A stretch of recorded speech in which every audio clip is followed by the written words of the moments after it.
त सिंध जे वैधानियत ते आख़िर इहे हमला छो थियनि पिया ऐं असांजो क़ौमी फ़र्ज़ बहैसियत मैक्स मेमर साहब मैक्स मेमर कंहिं तारुफ़ जो मोहताज न आहे Sindhi association of north America southern Alberta जो जनरल सेक्रेटरी ऐं उन खां गॾु हिकु बहितरीनु सोशल वर्कर तमामु घणो कमु कयो अथसि सिंध जे नौजवाननि जे लाइ ख़ुसूसी तौर ते career development and professional development उन खां अलावा साईं मैक्स साहब वेलकम टू द शो। महिरबानी मशहूद साईं। ऐं इन खां अलावा असां सां गॾु मौजूदु आहिनि असांजा ॿिया तमामु प्यारा दोस्त साईं अहमद नदीम मेमर साहब। अहमद नदीम मेमर साहब कंहिं तारुफ़ जो मोहताज न आहे, तमामु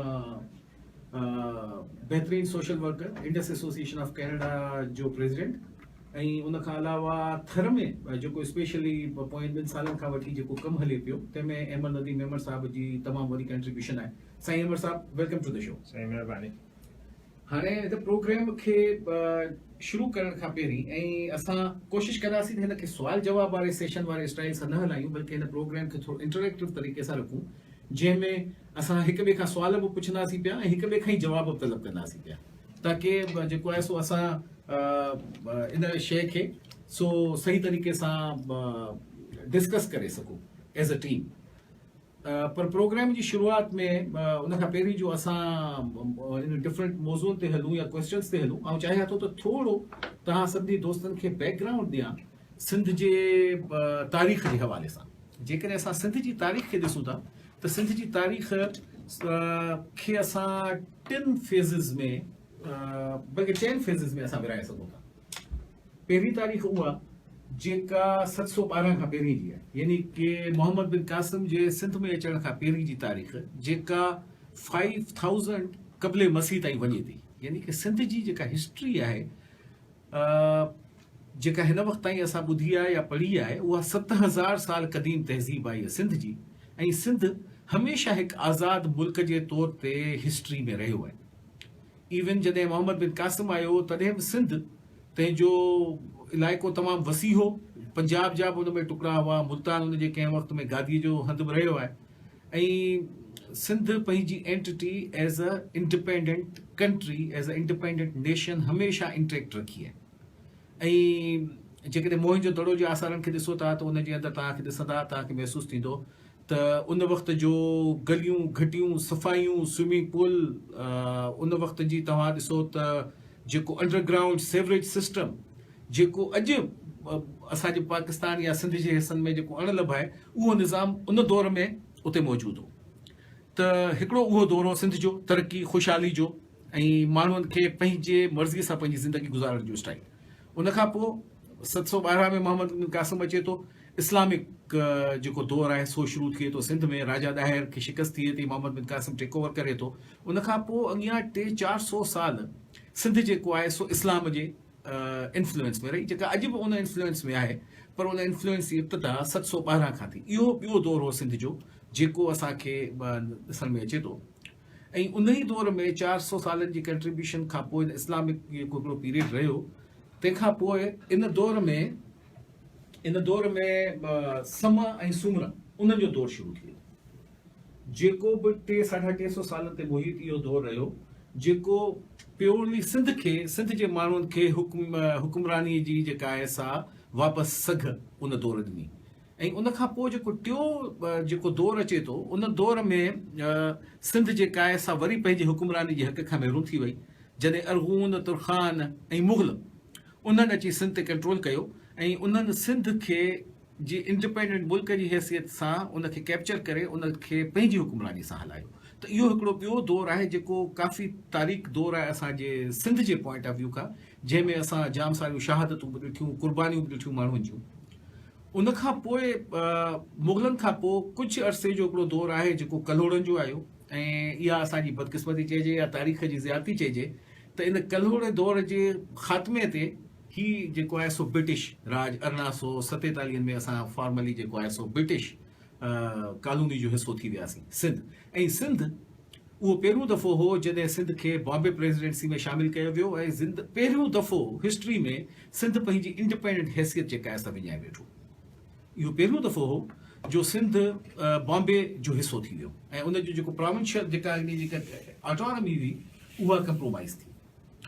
उन खां पोइ जिदोजहद हली, असांजा सिंधी लीडर्स उन्हनि जिदोजहद कई ऐं उन्हनि अल्टीमेटली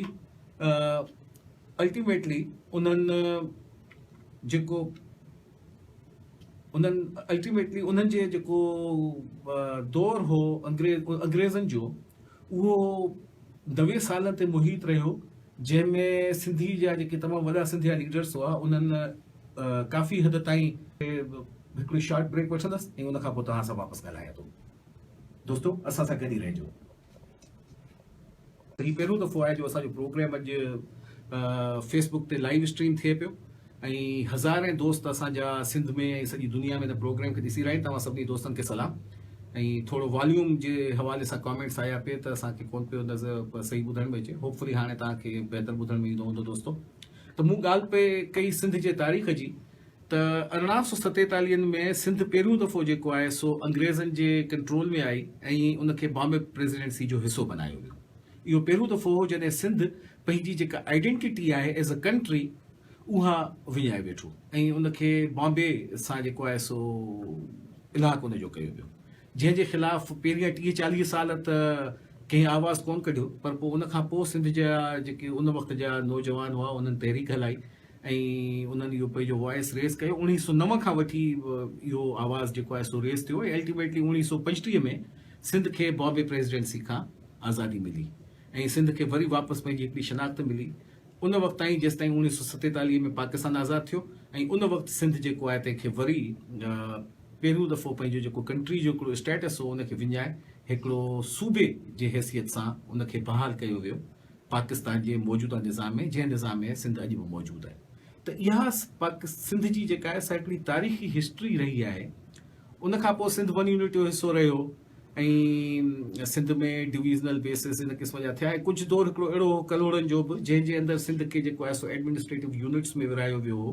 पहिरियों दफ़ो ईअं थियो जो सिंध जी जेका हिकिड़ी फुल शनाख़्त हुई उनखे एडमिनिस्ट्रेटिव यूनिट्स में उन्हनि विराई। सखर, हैदराबाद ऐं ॿियो ख़ासि के डिफरेंट एडमिनिस्ट्रेटिव यूनिट्स बनाया विया, पर इहो बि असांजे हिकिड़ो तारीख़ जो हिसो रहियो। हाणे जेको करंट इशू आहे उन जे हवाले सां जेको आहे सो असां ॻाल्हाईंदासीं त हाणे छा प्रॉब्लम आहे। हिन वक़्तु काफ़ी पोयनि 10-20 सालनि खां वठी इहो आवाज़ कंहिं न कंहिं तरीक़े सां असां ॿुधण में अचे थो त सिंध खे जेको आहे सो तोड़ियो वञे, कराची खे अलॻि सूबे जो स्टेटस ॾिनो वञे। कॾहिं कराची खे अलॻि सूबे जे स्टेटस जी ॻाल्हि थिए थी, कॾहिं कराची, हैदराबाद ऐं मीरपुर ख़ासि इन्हनि ते मुश्तमिल हिकु पटीअ खे साम्हूं आंदो वञे थो त इनखे अलॻि हैसियत ॾिनी वञे। ऐं सिंध जेका हमेशह हिस्टोरिकली हिकिड़ी वहदत रही आहे, उन वहदत खे तोड़ण जूं जेको आहे सो ॻाल्हियूं थियनि थियूं। जेको ऑब्वियसली जेको बि सिंध सां मोहबत करे थो, जेको पंहिंजे धरती सां मोहबत करे थो, जेको पंहिंजे माउ सां मोहबत करे थो, उहो कॾहिं बि इहो कोन चाहींदो त सिंध जो इन तरीक़े सां विरहाङो थिए। इन ई मौज़ूअ ते अॼु असां ॻाल्हाईंदासीं मिक्स मेमर सां ऐं अहमद अतीम मेमन साहब सां त हिननि जा इन बारे में छा पर्सपेक्टिव्स आहिनि ऐं जेकॾहिं इहो मुतालबो पेश कयो पियो वञे त छा इहो मुतालबो जाइज़ आहे ऐं इन मुतालबे जे पोयां असबाब कहिड़ा आहिनि। त मैक्स साईं, मुंहिंजे ख़्याल में पहिरियों बेसिक क्वेश्चन हितां खां ई शुरू कजे त आख़िर जेको हीउ मुतालबो बार बार साम्हूं अचे थो, इन जे पोयां रीज़न्स कहिड़ियूं आहिनि? साईं, पहिरियों त इहो ॻाल्हि सम्झण जी तमामु घणी ज़रूरत आहे त सिंध सूबो आहे, ज़मीन जो टुकड़ो आहे, जस्त ज़मीन जो टुकड़ो आहे या इन जी का जानदार हैसियत बि आहे। असां जेके साउथ ईस्ट इंडियंस कबीले सां तालुक़ रखंदड़ माण्हू आहियूं इंडस सिविलाइज़ेशन जा, उन्हनि लाइ धरती माउ जी हैसियत रखे थी। सही। जॾहिं तव्हां उनखे माउ चओ था त अल्टीमेटली तव्हांजा सेंटीमेंट उन सां गॾु जुड़ी वञनि था। छो त उहो तव्हांजी माउ का मिटी त आहे कान ख़ाली बेजान, उन में जान आहे। हाणे केरु असांखे चवे त पंहिंजी माउ खे पीसिस में विराए उन्हनि खे ॾियूं, त इहो त हिकिड़ो अनजस्ट मुतालबो आहे। ॿी ॻाल्हि मूंखे यादि आहे त 1991 में मुंहिंजे गुलशन इक़बाल यूनिट जे दोस्त सां ॻाल्हि थी, उहो बिहारी हो बेसिकली। त मां हुन खां पुछियुमि त अगरि कराची सूबो थी मिले थो तव्हांखे त छा थींदो? चई त कराची जे सूबो थी मिलियो त असां पाण में ई विड़ी मरंदासीं। बिहारी सभिनि खां वधीक ताक़तवर ऐं ज़हीन पाण खे सम्झनि था, त असां ॿियनि ज़ातुनि खे पाण खां पोइते सम्झूं था। त ॻाल्हि इहा न आहे त का इन्हनि जी इहा हिकिड़ी क़ौम आहे जंहिं क़ौम जी हैसियत में इहा ॻाल्हि कई थी वञे, पहिरीं त इहो सम्झणु घुरिजे त इहा क़ौम त आहे ई कान, इहे मुख़्तलिफ़ धड़ा आहिनि, मुख़्तलिफ़ इलाइक़नि मां आयल माण्हू आहिनि जिन खे 1940 जी करारदाद अगरि ॾिठी वञे उन हैसियत में बि लॾ पलाण उन में लिखियल कान हुई त असां चवंदा हुआ त असां जे मथां इहो त लाज़मी को सहीफ़ो हो इन्हनि माण्हुनि जो अचण जो। हिकु त असां उन्हनि खे पाण वांगुरु भाउ सम्झी करे पंहिंजो हिसो ॾिनोसीं, पंहिंजो घर खोले ॾिनोसीं त रहो। हाणे रहण खां पोइ असांखे चवनि था त असांखे अधु करे ॾियो, इहो नामुमकिन आहे। माना हुनजो मुतालबो ई अनजस्ट आहे। इहो केर बि बाशूर माण्हू इन मुतालबे खे सही नथो चई सघे। सही अहमद साईं, ही जेका मैक्स ॻाल्हि करे पियो इन में ज़ाहिर आहे असांजी जेका असां जज़्बात बि शामिल आहे ऐं जेको असांजो सदियुनि जो इमोशन आहे, जेका जंहिं हिस्ट्री खे असां मुस्तक़िल ॾिसंदा आया आहियूं 70,000 साल पुराणी हिस्ट्री खे, उन सां असांजो जज़्बाती वाबस्तगी आहे। पर टेक्निकल टर्म्स में तव्हां छा सम्झो था त इन मुतालबे जो छा मक़सदु आहे ऐं इन जूं कहिड़ियूं इम्प्लीकेशन्स असां ते एज़ अ सिंधी पइजी सघनि? साईं, ॿ टे ॻाल्हियूं आहिनि। हिकिड़ी त पहिरीं मां शुरूआति कयां त असांजा भाउर जॾहिं आया पंहिंजो पाकिस्तान में सिंध में, उन्हनि खे वेलकम कयो वियो। उन ज़माने खां ई वठी 23 जुलाई 1948 में ऑर्डिनेंस कढी करे ऐं कराचीअ खे जेको आहे सो कैपिटल बणायो वियो ऐं हिकिड़े क़िस्म सां उनखे सिंध खां धार कयो वियो। उन खां पोइ असांखे चयो वियो त 60 करोड़ तव्हांखे मिलंदा इन सूबे इन खे कैपिटल खे ठाहिण जा। उहे त न मिलिया। हिकिड़ी 5 माण्हुनि जी कमेटी ठही जेका मञियूं न टुटण ताईं कुझु बि फ़ैसिलो न ॾेई सघी, पर उन जे बदिरां असांखां 23 करोड़ हिकिड़ो दफ़ो वठी विया हलिया ऐं जॾहिं वञियूं न टुटो जेको असांजो ख़ज़ानो उहो बि फेडरल खणी वई हली। सो कराचीअ ते त मार शुरू खां हलंदी थी अचे। हाणे इहा ॻाल्हि तॾहिं शुरू थी आहे अलॻि लिसानी सूबे जी, जॾहिं त हिकिड़ो बावलपुर या जनूबी पंजाब जी ॻाल्हि उथी आहे, हिकिड़ी हज़ारा सूबे जी ॻाल्हि उथी आहे। उन सां गॾु वरी इन्हनि खे बि वझ मिली वियो हलियो त हीअ बि ॻाल्हि कनि त जेको आहे सो असांखे इनखे लिसानी तरीक़े सां कराची खे असांखे अलॻि करे ॾिनो वञे, जंहिंजो बावलपुर या जनूबी पंजाब सां या हज़ारा सां इन्हनि जो कोन्हे को कंपेरिजन। छो त इहे जेके आहिनि प्रिंसली स्टेट्स हुयूं, जीअं असांजी सवात हुई, खैरपुर हुई, कलात हुई, ईअं ई बावलपुर बि प्रिंसली स्टेट्स हुई जेका 1952 में शामिल थी ऐं उहा जेकॾहिं अलॻि थियण थी चाहे त उहा हिकिड़ो ॿी सिचुएशन आहे। हाणे असांजा दोस्त ॿिनि ॻाल्हियुनि ते शुरूअ में इहो चवनि था त पिया त भई पॉपुलेशन वधी वई आहे ऐं इंतिज़ामी जेको आहे सो संभाल नथी थी सघे ऐं इन करे असांखे जेको आहे सो लैंग्वेज जे बेसिस ते असां मेजॉरिटी में आहियूं त असांखे अलॻि सूबो करे ॾिनो वञे। ऐं इहे सभु ॻाल्हियूं ग़लति आहिनि, छो त असां वटि 1992 खां वठी पॉपुलेशन सेंसस कोन थियो आहे। उन खां पोइ जेको आहे सो कराचीअ में तमामु घणियूं बिहारी बि अची विया आहिनि, बर्मीज़ बि अची विया आहिनि हलिया, असां वटि बंगाली अची विया आहिनि, असां वटि जेको आहे सो सूबा सरहद खां अफ़गानी अची विया आहिनि हलिया, असांजा सिंधी तमामु घणा हाणे शहर कराचीअ में हलिया विया आहिनि एजुकेशन जे हिसाब सां ऐं उते जेको आहे सो वञी रहिया आहिनि। सो हाणे जेसि ताईं उहा पॉपुलेशन सेंसस नथी थिए तेसि ताईं हिकिड़ी बेवकूफ़ी ॻाल्हि आहे जंहिंमें कंहिं बुनियाद ते उहे नथा ॻाल्हाइनि पिया, उन्हनि खे कोई रीज़निंग कान्हे का। इन ई डिस्कशन खे जेको आहे सो थोरो फर्दर अॻियां खणी हलूं था त सिंध जो जेको पहिरियों अलमियो थियो मुंहिंजे हिसाब सां, ऐं मूंखे करेक्ट कजो जेकॾहिं तव्हां सम्झो त ऐं कंहिं फैक्चुअल हवाले सां कोन पियो ॻाल्हायां, त जॾहिं पाकिस्तान ठहियो त सिंध सां जेको पहिरियों अलमियो थियो उहो इहो थियो जो कराची खे फेडरल कैपिटल बनायो ऐं उनखे ऑफिशियली सिंध खां हिकिड़ी अलॻि एंटिटी जे तौर ते ज़ाहिर कयो वियो। उन वक़्तु बज़ाहिर उन जा ऑब्वियस पॉलिटिकल मोटिव्स हुआ, जो उन वक़्तु जेके माण्हू इंडिया मां लॾे आया हुआ ऐं जेके हुकुमरान थी वेठा हुआ उन्हनि जी सोच इहा हुई त असां इन कराची में पंहिंजी कॉन्स्टिट्यूंसी इस्टेब्लिश करी। तंहिंजे करे ई जेके पंहिंजो मुहाजिर उतां आया पिए इंडिया मां, उन्हनि जी कंसंट्रेशन खे कराची में अची वसायो वियो ताकी हुननि जो हिकिड़ो सुठो हल्को उते इस्टेब्लिश थी सघे। त सिंध सां पहिरियों वार त तॾहिं थियो। सुवाल इहो आहे मैक्स त जेकॾहिं सिंध सां इहो वार थियो, अॼु असां उन ॻाल्हि खे सम्झूं था, यकीन उन वक़्तु बि असांजा जेके सिंधी हुआ, साईं जी एम सैयद हो या जेके बुर्गलीज़ हुआ, खोड़ोज़ हुआ या भुटोज़ हुआ, उन्हनि इन ॻाल्हि खे तव्हांजे ख़्याल में कोन रियलाइज़ कयो हूंदो ऐं उन्हनि छो इन ॻाल्हि ते जेको आहे सो को तहरुक कोन वरितो? साईं, जेका मुंहिंजी नाक़िस अकुल में जेका ॻाल्हि अचे थी उहा इहा थी अचे त असां सिंधी शुरूअ खां ई सबा जहिड़ा आहियूं, ठीकु आहे न। असांजे मथे ते केरु हथु रखी करे असां खां कमु कराए वञी सघे थो पंहिंजे मतिलब जो। थी सघे थो उन वक़्तु उन्हनि जो विज़न इहो न हुजे, थी सघे थो उन्हनि जो विज़न इहो हुजे त सभई असां भाउर आहियूं, सभई नए मुल्क में आहियूं, कहिड़ी साज़िश थी सघे थी। बिल्कुलु इहो विजन हुयो, छो त असां वेलकम ई उन्हनि खे उन आधार ते कयो, असां वाहिद सुबुह आयासीं जेको उन्हनि खे वेलकम कयो होसीं। ऐं इहो आयरनी जेका आहे अहमद साईं, उहा इहा आहे त जेकॾहिं तव्हां पंजाब में वञो, पंजाब में बि जाम सारा मुहाजिर रहनि था। तव्हां मुल्तान में वञो, मुल्तान मुज़फ़रगढ़, त तव्हांखे जाम सारा उर्दू स्पीकिंग माण्हू मिलंदा जेके पंजाब, जेके इंडिया जे पोर्शन मां माइग्रेट करे आया हुआ, पर उन्हनि पंहिंजो उहो तशख़ुस जेको आहे सो ख़तमु करे छॾियो। साईं हाणे now every Punjabi is Punjabi. साईं ॿियो जेको वॾो मसइलो आहे न, जेको हे असांखे चवनि था त असांखे हुकूक नथा मिलनि, ठीकु आहे न, पर तव्हां हिननि जो असां सां रवैयो ॾिठो आहे कराची शहर में ख़ुशूसन। तव्हां जॾहिं वेंदो त तव्हांखे हे साईं चवंदा अहिड़े अंदाज़ में जो तव्हांखे चथर कनि था पाण खां हेठि। माना असांखे त इमोशनली शुरूअ खां ई हिननि डिस्टर्ब रखियो आहे न, शुरूअ खां ई असांखे परेशान रखियो अथनि। माना असां ह्यूमिलेशन बर्दाश्त कयूं था पिया। हे त इहो था चवनि त हिनखे हक़ नथा मिलनि, असांखे पंहिंजी धरतीअ ते ह्यूमिलेशन बर्दाश्त करणी थी पए। जॾहिं कराची शहर में इहो पुछियो थो वञे असां खां कि आप सिंध से आए, माना हुननि त ज़हनी तौर ते इहा शइ पंहिंजी लाशो जेके हाणे था चवनि साईं असांखे विर्छ खपे माण्हुनि जे हिसाब सां, असांजा हे नथा मिलनि, असांखे हो नथा मिलनि, पर हे ॾिसो न हिन जे शऊर में ई पहिरीं खां ई इहा शइ वेठल आहे त कराची असांजी पीउ जो आहे, कराची हिननि जे पीउ जो। साईं हुनजो बि रीज़न आहे न, जॾहिं ही आया पे त हुन ज़माने में शायदि तव्हांखे ख़बर न हुजे त हिकिड़ो लेटर सिंध गवर्नमेंट खे लिखियो वियो त 25% कोटा जेका आहे सो रखी छॾियो, जॾहिं इहे माण्हू ईंदा उन्हनि खे हिन कोटा ते नौकरियूं मिलंदियूं। उन खां पोइ हिकिड़ो लेटर निकितो त भई तव्हां एजुकेशन प्राइमरी जेका आहे सो उहा स्टॉप करे छॾियो एजुकेशन ॾियणु, छो त हाणे नओं जेको आहे सो यूपी ऐं सीपी जे पैटर्न ते सिलेबस ठहंदो ऐं उहो सिलेबस जॾहिं उहे ईंदा उहो ठहंदो, तेसि ताईं एजुकेशन बंदि थी वई हली।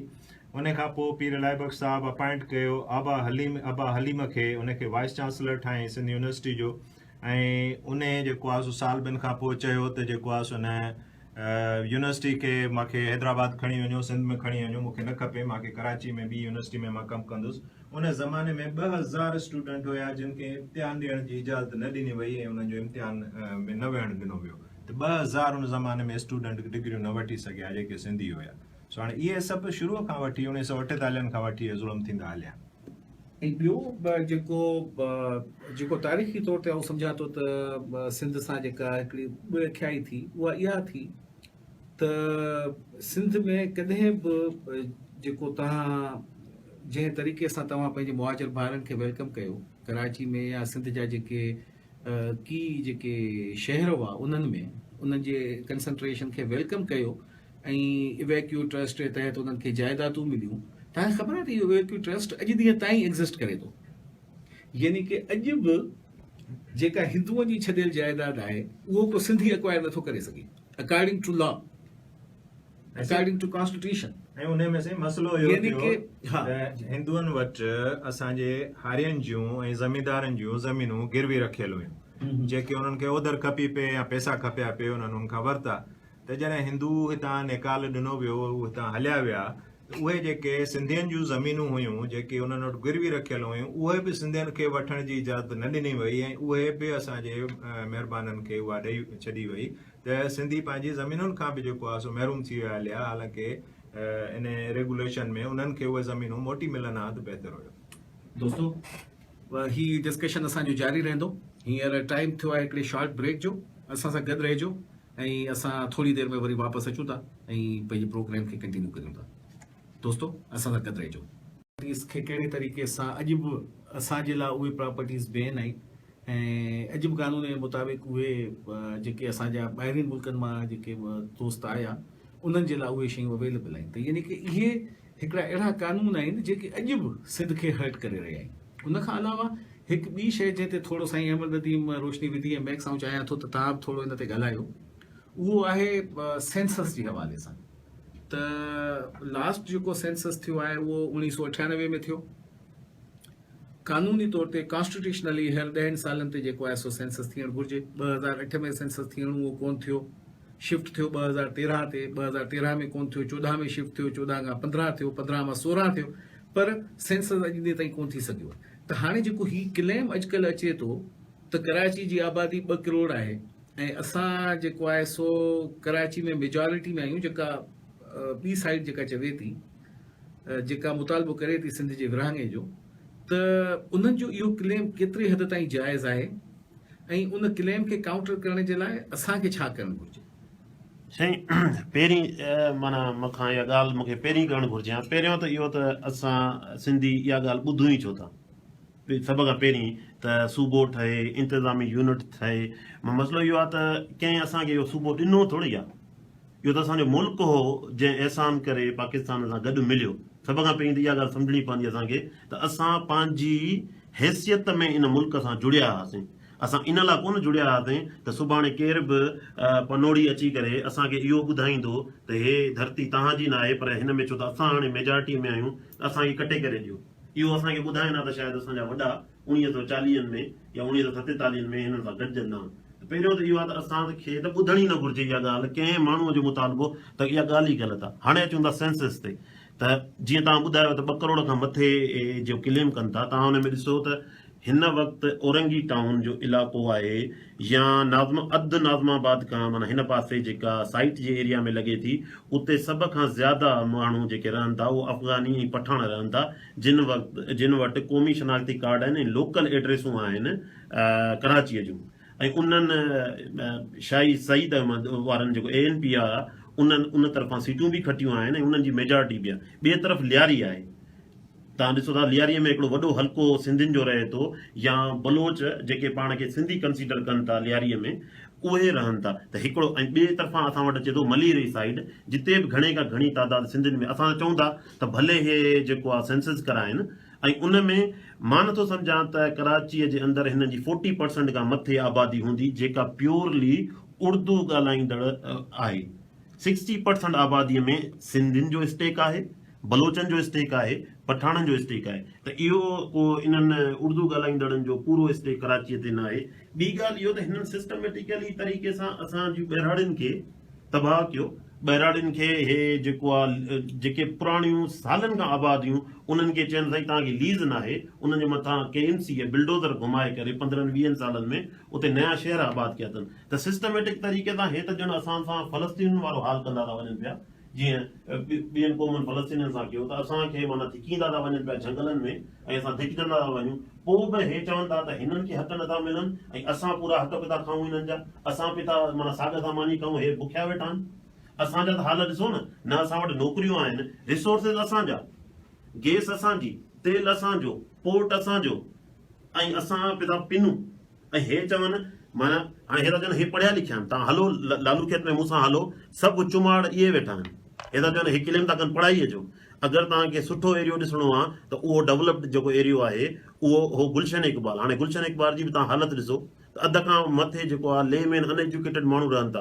अगरि हिननि खे ॾिसणो आहे त असांखे तरक़ी कई आहे, वञी कराचीअ में क्लिफ्टन ॾिसनि या डिफेंस ॾिसनि, जिते मेजॉरिटी सिंधियुनि जी थी रहे, त उहा कीअं थी रहे, हे कीअं था रहनि। पर हिकिड़ो ॿियो पर्सपेक्टिव आहे साईं अहमद, जंहिं ते आउं तव्हांखे कमेंट्स वठणु पसंदि कंदुसि, त कंहिं बि क़ौम खे जेकॾहिं तव्हांखे तबाह करिणो आहे, यानी कि historically this is a fact कि अगरि कंहिं बि क़ौम खे तव्हांखे तबाह करिणो आहे त उनजे एजुकेशन सिस्टम खे डिटीरिएट करियो, ख़तमु करियोसि। तव्हां इहो महसूसु कोन था करियो त असांजी सिंध जो जेको एजुकेशनल सिस्टम आहे उहो जेकॾहिं तव्हां 30-40 साल पोयां वञो त इहो कंटिन्यूअसली तबाही जी तरफ़ वञे पियो, ऐं उन तबाही जा ज़िम्मेदार कराची जे माण्हुनि सां गॾोगॾु असांजा पंहिंजा चूंडियल नुमाइंदा, असांजा पंहिंजा वॾेरा, असांजा पंहिंजा जेके चङा मुड़ुस आहिनि, उहे बि उन में बराबरि जा शरीक आहिनि। त तव्हां छा था सम्झो त हीउ जेको सिंध जी जंहिं तनज़ुली जी मैक्स ॻाल्हि करे पियो, इन जो तव्हांजे ख़्याल में रुॻो हिकिड़नि साइड जे माण्हुनि जो आहे उन में पंहिंजो किरदारु, या ख़ुदि असांजी बि नाअहली असांजो बि किरदारु उन में आहे?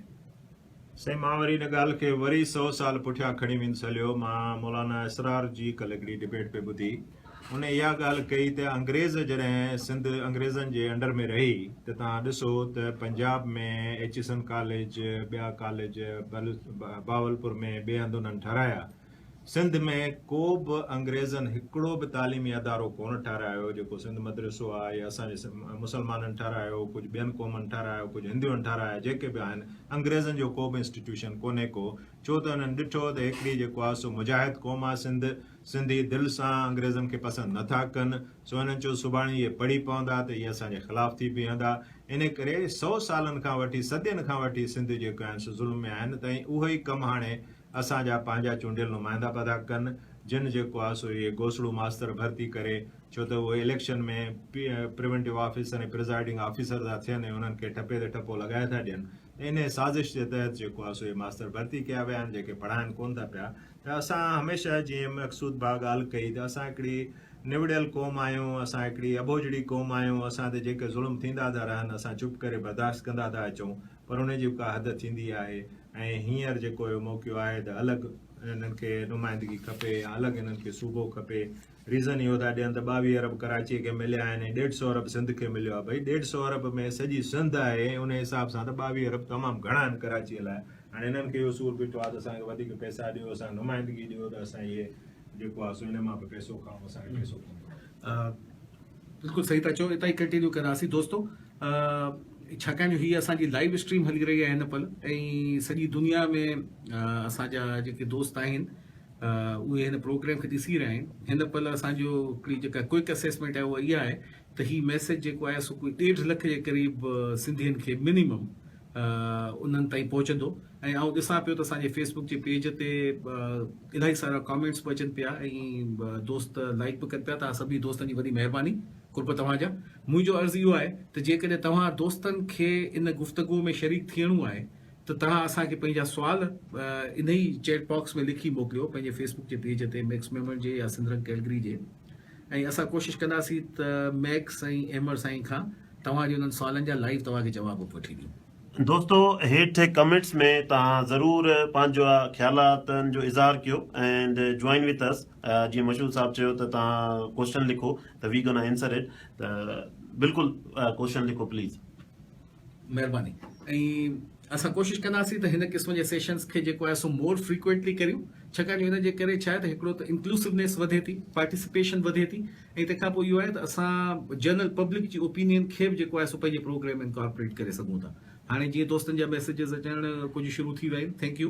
ऐं असां कोशिशि साईं आफ्ताब रायमो सुवाल थो पुछे त पीपीए मां जान कीअं छॾाइजे।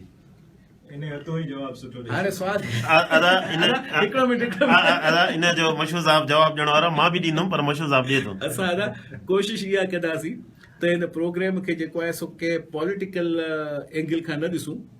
ऐं जेकॾहिं पीपल्स पार्टी जी गवर्नेंस में यस असां सभिनी खे इख़्तिलाफ़ात आहिनि, घणा सारा शयूं आहिनि जेके बहितर थियणु घुरिजनि, पर असां इन खे जेको आहे सो कंहिं पॉलिटिकल विक्टिमाइज़ेशन जे पॉइंट ऑफ व्यू खां कोन ॾिसंदासीं। असां बहैसियत सिंधी क़ौम जे ॾिसंदासीं त असांखे जेकॾहिं सपोज़ पीपल्स पार्टी गवर्नमेंट में कोन्हे, असां वटि ॿिया कहिड़ा अल्टरनेट्स मौजूदु आहिनि, आया उन्हनि अल्टरनेट्स माज़ी में डिलीवर कयो आहे या न कयो आहे, या बल्कि असीं चाहींदासीं त तव्हां असांखां इहो सुवाल पुछो त कहिड़े क़िस्म जी गवर्नमेंट हुजणु घुरिजे सिंध में जेका सिंध जे माण्हुनि जे मसइलनि खे हल करे सघे। साईं मैक्स इन ते भला तव्हां कुझु जवाबु ॾींदा? बिल्कुलु अदा तूं रीफेरा कयो आहे आफ्ताब, त लेट मी रीफेरा वॾेरनि ऐं भोतारनि सां कीअं जान छॾाइजे। त दादा मां पहिरीं बि चवंदो रहियो आहियां, वरी सिंध रंग प्रोग्राम जे तवसुस सां चवां थो त वॾेरो तेसि ताईं वॾेरो आहे जेसि ताईं उनखे तव्हां वॾेरो चओ था। वॾेरो छा आहे? वॾेरो हिकु सोच आहे, उहो वॾेरो तूं बि थी सघीं थो, मां बि थी सघां थो। वॾेरे की सोच छा आहे? वॾेरे की सोच इहा आहे त माण्हू मुंहिंजे कदमनि में वेठा हुजनि, मूंखे साईं साईं चवनि, मां उन्हनि खे जेको आहे कूड़ा दम दिलासा ॾियां, मां उन्हनि जी तरक़ीअ में राह में रंडकूं अड़ायां, तालीम खां उन्हनि खे परे कयां, जेके हुननि जा बेसिक राइट्स आहिनि उन खां परे कयां, इहो मां वॾेरो आहियां। पोइ हाणे इन मां जान असां तॾहिं ई छॾाए सघूं था जॾहिं असां तालीम खे पंहिंजो हथियार बनाईंदासीं ऐं यूनिटीअ खे पंहिंजो हथियार बनाईंदासीं। जंहिं ॾींहुं असां में यूनिटी अची वई त इहो वॾेरो ईअं भॼंदो जीअं गॾ जे मथे मां सिंह। अदा ही AQ सूमरो साहब आहे, उन इन ॻाल्हि खे बिल्कुलु कॉम्प्लीमेंट कयो आहे त सभ खां पहिरीं असांजे लाइ ज़रूरी आहे इतिहाद। त जेकॾहिं असां इतिहाद जो मुज़ाहिरो करियूं ऐं सिंधी बहैसियत क़ौम इन नज़रिए ते अची वञे त सिंध असांजी अमा आहे ऐं सिंध जा हुकूक असांखे बचाइणा आहिनि सिंध ते जेके असांजे हवाले सां फ़र्ज़ आहिनि बहसकियत क़ौम, असां उन्हनि फ़र्ज़नि खे पूरो कंदासीं मुतहद थी। असां पार्टियुनि में हिक ॿिए खे टोड़ींदासीं कोन। असीं इहो कोन चवंदासीं त हीअ फेडरल पार्टी आहे, हीअ क़ौम परस्त पार्टी आहे, हीअ जेका आहे असां विच में का टे क़िस्म जी पार्टी आहे। न, जॾहिं तव्हां सिंधी आहियो तॾहिं तव्हांखे सिंध जे हक़नि जी हिफ़ाज़त करणी आहे, चाहे तव्हांजो फेडरेशन सां तालुक़ु हुजे, चाहे तव्हांजो क़ौम परस्त सां तालुक़ु हुजे। जॾहिं असां इन नज़रिए इन सोच खे खणी हलंदासीं तॾहिं असां जेको आहे सो हिकु सही इतिहाद साईं हिकिड़ो ॿियो सुवाल आयो आहे घुमरो Niaz Hussain Khan, why we are hairless in spite of our land resources and how we can solve issue of Sindh, please. साईं इहो आऊं चाहींदुसि साईं अहमद नदीम इन सुवाल जो जवाब ॾे। इहो ॿिए सेगमेंट रखूं जंहिंमें जेको आहे सो इलेक्शन अञा परे पई आहे 2018 में, सो मुंहिंजे ख़्याल में जॾहिं इलेक्शन वेझी ईंदी पोइ इहे सेगमेंट कबा त माण्हुनि खे थोरो गाइड कबो त कीअं इन मसइलनि मां जान हींअर जेके आहिनि असांजे मथां वेठा आहिनि से उन्हनि खे कुझु नथो करे सघिजे। ऐं मुंहिंजे ख़्याल में त इन्हनि खे सिचुएशन खे पंहिंजे इलाइक़े में वञो था, स्कूल बंदि आहिनि, जीअं तव्हांखे आहे त सिविल कोर्टूं आहिनि, सिविल जजनि खे पावर्स ॾिना विया आहिनि त जेकॾहिं कोई स्कूल बंदि आहे त उन ते कार्रवाई कनि। तव्हां निकिरो उन्हनि ॾे वञो, तव्हांखे जेको आहे सो MN MPA नथो अचे, जॾहिं बि इलाइक़े में अचे थो मेड़ करे माण्हुनि जो वञो उनजे घर में उनखे चओ त भई छो नथा कयो, कीअं नथा कयो, उन्हनि खे यादि ॾियारियो त वरी बि तव्हां वरी असां वटि ईंदो।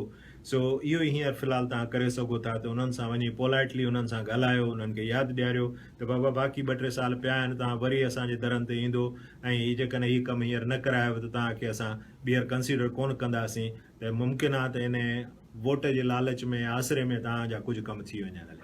साईं ही आफ्ताब अली राय में हिकु ॿियो सुवाल पुछियो आहे त सिंध जो तालीमी निज़ाम कीअं सुधरे। दोस्त साईं इन जो थोरो आऊं तव्हांखे जवाबु ॾियण जी कोशिशि कंदुसि त सिंध जो तालीमी निज़ाम जीअं मूं शुरू में चयो त पोइ 40-50 सालनि खां वठी हिकिड़ी डिटीरिएशन जो शिकार आहे ऐं असांखे हिकिड़ो जॉइंट एफर्ट कंसंट्रेटेड एफर्ट करिणो आहे। असांखे सिर्फ़ु गवर्नमेंट ते भाड़े न वेहणो आहे, छाकाणि जो गवर्नमेंट वटि रिसोर्सिस आहिनि, पर असांखे गॾोगॾु इहा बि ख़बर आहे त इन गवर्नमेंट में करप्शन बि आहे, इन में नाअहली बि आहे, सुस्ती बि आहे। ऐं हीअ जीअं मैक्स ॿुधायो पिया असांजा गोसड़ू मास्तर ऐं इहे जेके सभु असांजा अधा मुना मास्तर जेके सहाफ़ी थियो वेठा आहिनि, at the end of the day उहे असांजे ॿारनि खे पढ़ाइनि कोन था। तंहिंजे करे असांजो तालीमी निज़ाम इन्हता जो शिकार आहे। मुंहिंजो ख़्यालु इहो आहे त तालीमी निज़ाम जे सुधारे जे लाइ असांखे जेका बेसिक एजुकेशन आहे प्राइमरी लेवल जी, उतां खां असांखे सुधार आणणा पवंदा। जेको ही अॼुकल्ह असां ॾिसूं पिया न त हायर एजुकेशन कमीशन जे लेवल ते जेको आहे सो सुधार अचनि पिया, यूनिवर्सिटियुनि खे हीअ फंडिंग थी मिले, यूनिवर्सिटी खे हूअ फंडिंग थी मिले, हेतिरा रिसोर्सिस अवेलेबल। मुंहिंजो नज़रियो उन खां थोरो मुख़्तलिफ़ आहे, इन करे जो यूनिवर्सिटी में जॾहिं तव्हां पहुचंदा तॾहिं उन फंडिंग खे इस्तेमालु कंदा न। असल त तव्हांजी जेका बेसिक प्राइमरी एजुकेशन जेकॾहिं ख़राबु आहे, जेकॾहिं तव्हां खे अलिफ अंब बेबला जी मान्या कोन थी अचे या उन मां तव्हांखे पंहिंजो जुमिलो कंस्ट्रक्ट करणु कोन थो अचे, तव्हांखे इंग्लिश कम्युनिकेशन करणु कोन थी अचे। इहो असां अक्सर प्रोग्राम में चवंदा रहंदा आहियूं त असां सिंधियुनि जो वॾो अलमियो इहो आहे त असां में कम्युनिकेशन जेका ब्रेविटी हुजणु घुरिजे उहा न आहे। उनजो सबबु इहो आहे त असांजी जेका बेसिक एजुकेशन आहे सा शुरू खां वठी ख़राबु रहे थी। साईं शौकत शहज़ाद शौकत सुवाल थो करे त सर असां सिंधियुनि मां सुस्ती कीअं ख़तमु कयूं, असां सिंधियुनि मां सुस्ती कीअं ख़तमु कयूं। कंहिं वटि इन जो जवाबु आहे सिंधियुनि जी सुस्ती ख़तमु करण जो। अदा मां जेसि ताईं दोस्त सुवाल जो जवाबु ॾियनि त मां इन जो सिंपल सुवाल जो जवाबु ॾेई सघां थो।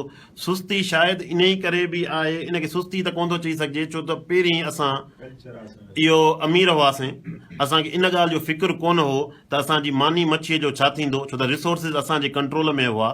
पाकिस्तान ठहण खां पहिरीं जी मां ॻाल्हि थो कयां त इन ई करे शायदि, छो जो असांखे अगरि घर ते मानी मिले थी त why should we work for it, असां हुन लाइ महिनत छा कयूं। त इन ई करे पर हाणे नए दुनिया में नए ट्रेंड में जेको हाणे दुनिया जो ट्रेंड आहे उन में पाण खे मञाइण लाइ असांखे महिनत करणी आहे, छो त असांजो कॉम्पिटिशन रुगो पंहिंजे ॻोठ वारनि सां न आहे, पर हींअर दुनिया हिकिड़ी ग्लोबल विलेज थी वई आहे। उन करे असांजे सॼी दुनिया सां असांखे उनजो मुक़ाबिलो करणो आहे। उहा साइंस आहे, टेक्नोलॉजी आहे, पॉलिटिक्स आहे, उन में असांखे भड़ थियणो आहे। ऐं उन भड़ थियण लाइ असांखे हिकिड़ो विजन ठाहिणो पवंदो ऐं हिकिड़ो गोल्स ठाहिणा पवंदा। जॾहिं असां वटि गोल्स सर्टेन गोल्स जेके आहिनि वाज़े हूंदा त असांखे छा करिणो आहे त असां सुस्ती ख़तमु थींदी। इन करे मां हमेशह चवंदो आहियां त हमेशह अमीर माण्हुनि खे ॾिसो त घटि में घटि तव्हां में इहा जुस्तजू थिए अमीर थियण जी। सही। हाणे असां जंहिं मौज़ूअ ते अॼु डिस्कस करियूं पिया उन खां थोरो ऑफ ट्रैक थींदा पिया वञूं। दोस्तो तव्हांजे कमेंट्स जी वॾी महिरबानी, कोशिशि कंदासीं त वरी तव्हांजे कमेंट्स ते कुझु जवाबु ॾींदा वञूं। पर जेको बेसिक असांजो अॼु मौज़ू आहे उहो सिंध जी वैधानियत ते जेके हमला थी रहिया आहिनि उन जे हवाले सां आहे। त बैक टू साईं अहमद नदीम, त साईं ही जेको सिंध जो जेको विरहाङे थियण जी जेका ॻाल्हि थी रही आहे ऐं असां उनखे थोरो तारीख़ी पर्सपेक्टिव में बि ॾिठोसीं, असां उन में हिकिड़ी इहा शइ बि कईसीं त असांजो जेको आहे सो जेका एजुकेशन आहे उनजो बि हिकिड़ो इम्पैक्ट आहे ऐं पॉलिटिकल जेका मुफ़ाद हुआ माण्हुनि जा उहे बि उन में हिकिड़ो रोल प्ले कयो आहे उन्हनि जिन्हनि वॾनि शहरनि में कंसंट्रेशन रखी, छाकाणि जो उनखे ख़बर हुई त बंदरगाह आहे कराची खे जेकॾहिं असां कब्ज़ो करे वेंदासीं त असां सिंध जे रिसोर्सिस ते कब्ज़ो कंदासीं. That is true, that's exactly how it has happened. हाणे सुवाल इहो आहे त असांखे एज़ अ सिंधी छा करणु घुरिजे जो असां इन इहो जेको बार बार इहो जेको मुतालबो अचे थो उन मुतालबे खे काउंटर करे सघूं.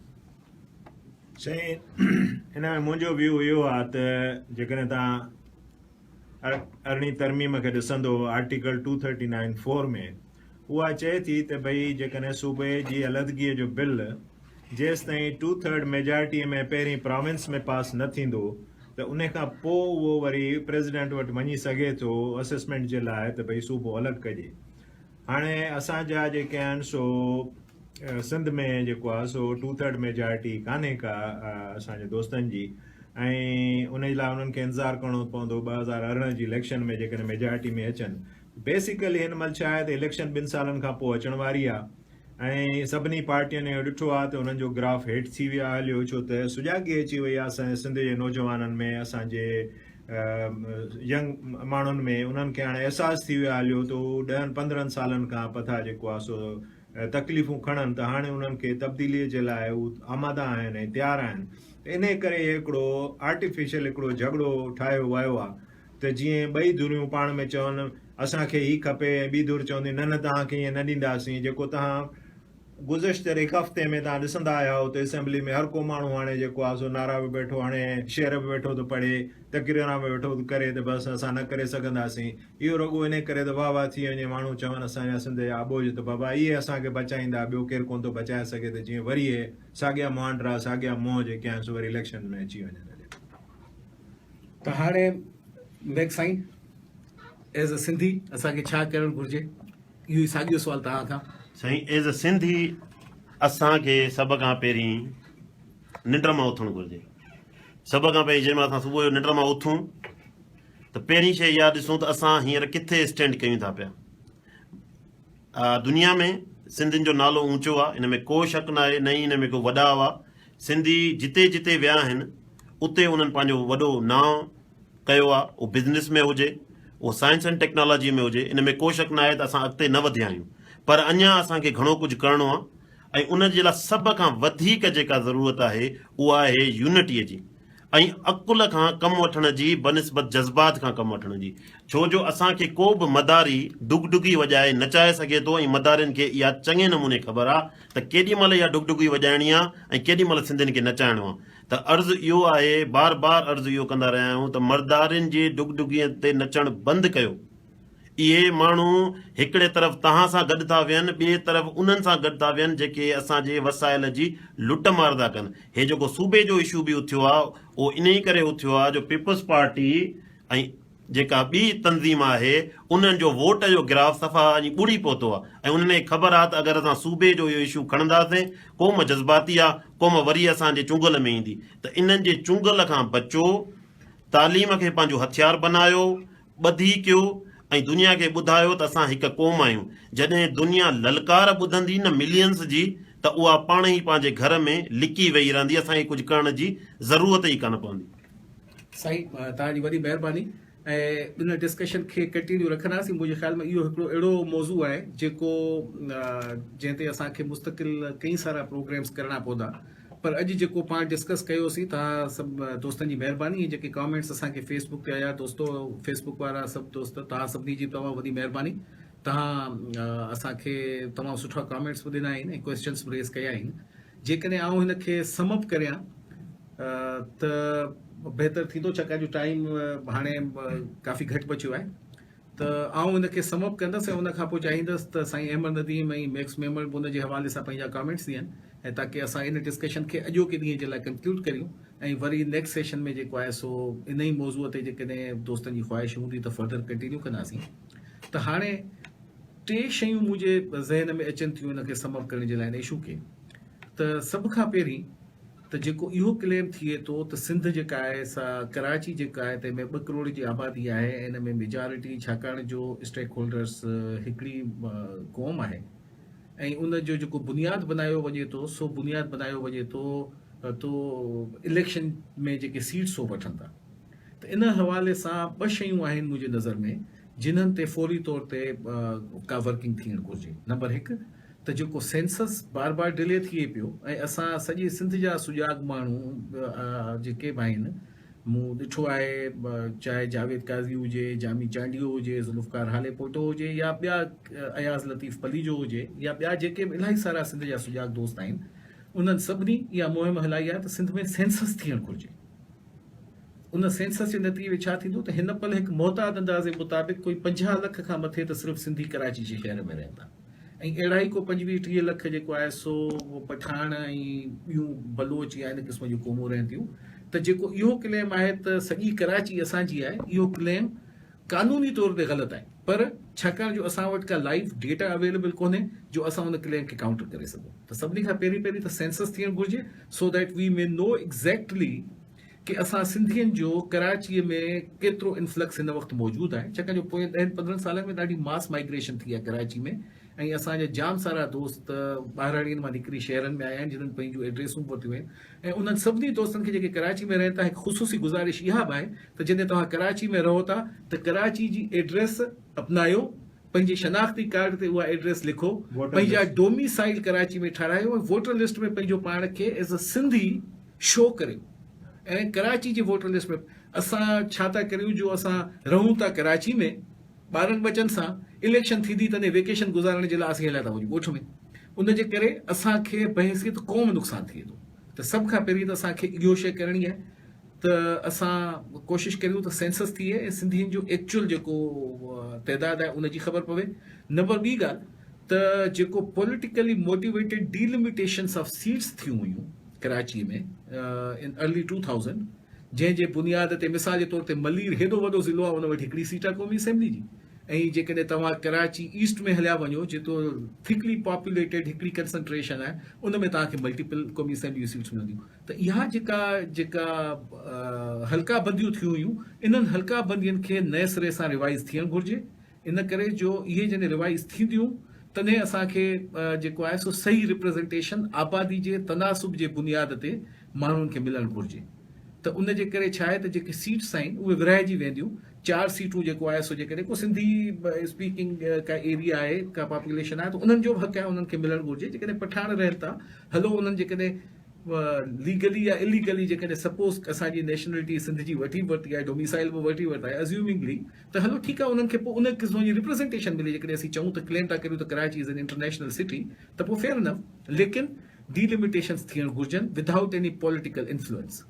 ऐं टी शइ जेका आउं सम्झां थो असां सिंधियुनि जे लाइ बहसियत क़ौम ज़रूरी आहे उहा आहे तालीम ते असांजी तवजो। असांजी जेका बेसिक तालीम आहे जेको तालीमी सिरिश्तो आहे उन में असांखे मेजर रिफॉर्म्स आणणा पवंदा असांखे गवर्नमेंट ऐं मिनिस्टर एजुकेशन या सेक्रेटरी एजुकेशन खां हटी करे कुझु नई सोच करणी पवंदी कुझु नवां मीडियम्स इंट्रोड्यूस करणा पवंदा जीअं असांजी जेका प्राइमरी ऐं जेका मिडल स्कूल जी जेका एजुकेशन आहे उहा बहितर थिए उन जे करे छा थींदो त शायदि अॻियां 20 साल त असां इन ई तरीक़े सां मखमसे जो शिकार हुजूं पर पोइ जेका असांजी नेक्स्ट जनरेशन ईंदी घटि में घटि उहा जनरेशन एम्पावर्ड हूंदी वेल एजुकेटेड हूंदी ऐं उहा सिंध जो केस उन मज़बूती सां विढ़ी सघंदी जंहिं मज़बूती सां बदकिस्मती सां असांजी जनरेशन कोन विढ़ी सघी आहे पंहिंजे नाइल ऐं कोताहियुनि जे करे। मैक्स साईं बिल्कुलु तव्हां कोर इशूज़ खे समराइज़ कयो वेंदे वेंदे मां बि इहा ई ॻाल्हि चवंदो वेंदुमि तव्हां दोस्तनि खे त असांखे तालीम जी सख़्तु ज़रूरत आहे। तालीम उहा न जेका रुगो मानी पचाइणु सेखारे या मास्तरी वठणु सेखारे तालीम उहा जेका असां में शऊर पैदा करे त असां हिकु क़ौम आहियूं। जंहिं ॾींहुं असां इहो रियलाइज़ कयोसीं त असां क़ौम आहियूं न के धड़ा आहियूं न सूमरो आहियूं न सैयद आहियूं न कलोड़ा आहियूं न मीर आहियूं असां सिंधी एज़ अ क़ौम आहियूं उहो असांजे अजापे जो हूंदो। सिंध असांजी माउ आहे वेंदे वेंदे मां इहो चवंदुमि हिन सां हथ चुरांद सभिनी खे महांगी पवंदी। असां भले ॿार वेठा आहियूं इन जो मतिलबु इहो न आहे त असां सिंध खे टुकड़ा टुकड़ा थींदे ॾिसंदासीं। शायदि उहे के ॿिया हूंदा जेके टुकड़ा टुकड़ा हर गैरतमंद सिंधी जेको दुनिया जे कुंड कुड़छ में आहे पंहिंजी माउ जे हिफ़ाज़त लाइ ज़रूरु ईंदो। पर हींअर सिर्फ़ु जज़्बाती नारा आहिनि, हींअर कुझु थियणो न आहे। इन ई करे इन्हनि जज़्बाती नारनि खां पासो कजो। या पीपल्स पार्टीअ जी ऐं MQM जी साज़िश आहे सिंधियुनि खे विरहाइण जी। साईं अहमद नदी साईं तव्हां तमामु सुठो हिनखे वाइंड अप कयो। हाणे हिन में थोरी सजेशन्स पंहिंजे अवाम खे या दोस्त जेके फेसबुक ते पुछी रहिया आहिनि त असां छा था करे सघूं। हाणे हर कंहिं मीडियम क्लास घर में मासी बि कपिड़ा धोइण अचे थी, बोरची बि आहे तव्हां वटि, माली बि आहे, ड्राइवर बि आहे। त तव्हां पंहिंजे घर खां शुरू कयो, न ग़रीबनि खां पुछो त छा उन्हनि जा ॿार किथे पढ़ी रहिया आहिनि या न पढ़ी रहिया आहिनि। तव्हां हुननि खे जे न पढ़ी रहिया आहिनि त को हुननि खे हिकिड़ो कलाकु शाम जो जेकॾहिं उहे अचनि, तव्हां सिंधी जो क़ाइदो वठी हुननि खे अलिफ़ बे सेखारियो। हुननि ॿारनि खे कोशिशि कयो त उन्हनि मां हिकिड़ो ॿ, हर कंहिं भातीअ जे घर में जेके नौकर आहिनि उन्हनि मां हिकिड़ो अधु जेको आहे सो उन्हनि जो ॿारु पढ़ी पवे। उन खां अलावा तव्हां पंहिंजे दोस्तनि खे या पंहिंजे ॿारनि खे कापी कल्चर खां बचायो। इहा असांजे मथां वॾी महिरबानी तव्हांजी थींदी। ॿारड़ा डिग्रियूं वठण जे चकर में MA BA BSc इंजीनियरिंग वञी जेको आहे सो कापी करे ऐं पास थी डिग्री हिकिड़ो अछो पनो हथ में अची थो वञे उन्हनि खे, पोइ डिमांड था कनि असांखे नौकरियूं मिलनि। पोइ जॾहिं कॉम्पिटिशन में वञनि था या उन्हनि खां को सुवाल थो पुछियो वञे इंटरव्यू दौरान, तो बिल्कुलु जवाबु नथा ॾेई सघनि। त अहिड़ी डिग्रीअ जो अहिड़े कागज़ जो को फ़ाइदो कोन्हे को। महिरबानी करे ॿारनि खे चओ त महिनत सां दिलि लॻाए पढ़नि। इहा जंग आहे, इहा जंग जारी रहंदी, सदियुनि ताईं असांखे विढ़णो पवंदो, असांखे पंहिंजा हक़ वठणा पवंदा। पर उन जे लाइ तव्हांखे पाण बि कुझु कोशिशि करणी पवंदी। पहली ॿारनि खे बि पढ़ायो, कापी कल्चर खां बचो, ॿारनि खे कोशिशि कयो त जेको आहे सो मुक़ाबले जे लाइ तयारु थियनि। प्रोग्राम खे ख़तमु कंदासीं शाह साईं जे हिन शेर सां त पाणी मिलंदमि होत कुझु आऊं बि अॻु भरी थियां। पाणी मिलंदमि होत कुझु आऊं बि अॻु भरी थियां। मता चवमि ख़ान बलोच हिन कमीणीअ मां की न थियो। जेसि ताईं असां पाण अॻियां थी कुझु करण जी जुस्तजू न कंदासीं, तेसि ताईं असां पंहिंजे हिन ग़ुलामी जूं जेके ज़ंजीर हुआ इन्हनि खे तोड़े कोन सघंदासीं। दोस्तो, साईं अहमद नदीम अहमद साहब, तव्हांजी तमामु वॾी महिरबानी। तव्हां असांजे प्रोग्राम में आया, लख कुर्ब तव्हांजा। मिक्स मेंबर तव्हांजी वॾी महिरबानी। तव्हां असांजे प्रोग्राम में आया ऐं पंहिंजे ख़्यालात जो इज़हार कयो। ऐं फेसबुक ते वेठल असांजा तमामु दोस्तो जिन्हनि असांजे प्रोग्राम खे लाइव ॾिठो आहे, तव्हांजी तमामु वॾी महिरबानी। ऐं तव्हांजा जेके कमेंट्स आया असर अखियुनि ते, उन्हनि कमेंट्स ते इनशाला वरी हिकु ॿियो स्पेशल प्रोग्राम कंदासीं ऐं कोशिशि कंदासीं त तव्हांजी ॻाल्हियुनि खे लाइव एड्रेस करियूं ऐं पंहिंजूं मोहबतूं असां सां ईअं शामिल हाल रखिजो। दोस्तो, इन सां गॾु ई असांजो जेको लाइव सेशन आहे ट्रांसमिशन जो फेसबुक तां, उहो हाणे पंहिंजे पुॼाणी ते पहुची रहियो आहे। पंहिंजे होस्ट ऐं दोस्त मशहूद काज़ीअ खे सिंध रंग कैलगरी जे रेड FM स्टूडियोज़ मां हाणे इजाज़त ॾिजो। दोस्तो, साथ सलामत, सिंध सलामत। Indicator.